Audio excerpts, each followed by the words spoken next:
Bram wil zijn rundvlees met zoete aardappelen serveren. Bram, Dag chefs. alles goed? Ça va? Ja. Min of meer. Wat ga je maken? Ik ga geconfijte aardappeltjes maken. Suiker. Afgeblust met witte wijn. Boter bij gedaan.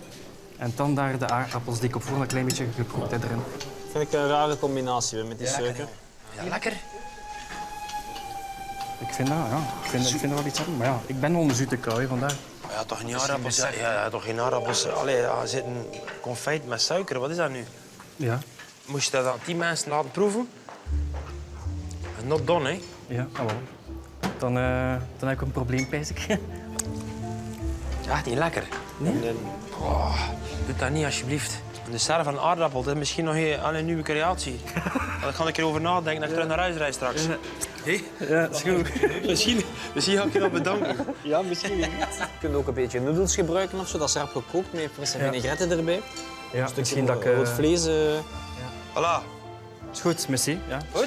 Hoe Succes. lang hebben we het nog? Kwartiertje nog. Ja, dat is goed. Voilà, hier moet dan hebben.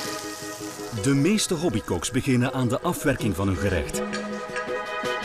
Maar Bram is nog lang niet klaar. Kom maar, denk. Ik dacht echt van, oh nee, ga weg. Waarom doe ik hier godsnaam aan mee aan dat programma? Wat ben ik aan bewonderen?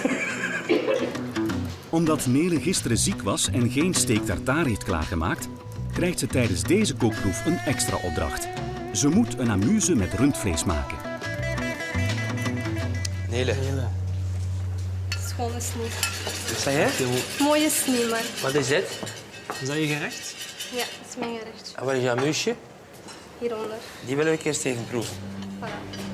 En wat is dat precies? Ik heb geprobeerd een tataki te maken. Met daarin dan gewoon geblancheerde groentjes. Heb je ook een vinaigretje of zo erbij? Zoiets dat een beetje te blinken, zo naar iets te dippen Dat of ik zo? inderdaad ook kunnen maken, maar geen tijd meer gehad. Dus, nee. Als je het zo ziet, dan ben je ook niet echt te stralen, hè? Toch? Een amuse wordt veelal onderschat, maar een amuse is misschien wel het allerbelangrijkste dat men krijgt in het restaurant. Het ligt er nogal sober bij, zo. Ja, Een beetje inderdaad. armtierig zo.